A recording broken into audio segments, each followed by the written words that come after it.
સિંગવડ બારિયા ધાનપુર બાદ મનરેગા કૌભાંડનું ભૂત ધૂણતું સિંગવડના ભૂતખેડી પહોંચ્યું કોંગ્રેસ. મળતી માહિતી મુજબ દાહોદ જિલ્લાના સિંગવડ તાલુકામાં કોંગ્રેસ પાર્ટીના આગેવાનો દ્વારા નરેગા યોજનામાં થયેલા કૌભાંડ અને ભ્રષ્ટાચારને લઈને સિંગવડ તાલુકા વિકાસ અધિકારીને આવેદનપત્ર આપી ધારદાર રજૂઆત કરવામાં આવી હતી અને જયેશભાઈ સંગાડાએ ભાજપ પાર્ટીને આડે હાથ લીધી હતી.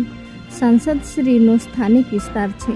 જયેશ સંગાડાએ જણાવ્યું કે સાંસદશ્રી આપ ધ્યાન નહીં આપો તો આ સ્થાનિક ભાજપના નેતાઓ તથા સ્થાનિક તંત્ર તમારી સત્તા ખાઈ જશે.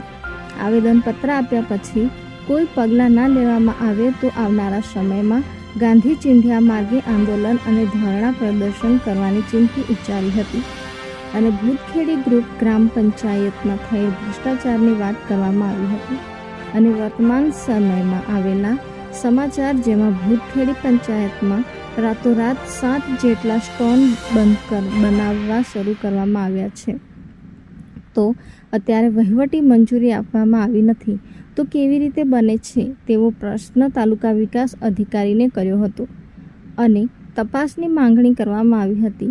તેમાં ઉપસ્થિત યુવા નેતા જયેશભાઈ સંગાડા, કોંગ્રેસ પાર્ટીના કાર્યકારી પ્રમુખ રમસુભાઈ હઠીલા, સરતનભાઈ મચ્છાર જેવા અનેક આગેવાનો હાજર રહ્યા હતા અને તાલુકા વિકાસ અધિકારી મેહુલભાઈ ભગોરા દ્વારા તપાસ કરી યોગ્ય કાર્યવાહી કરવાની બાંહેધરી આપી હતી.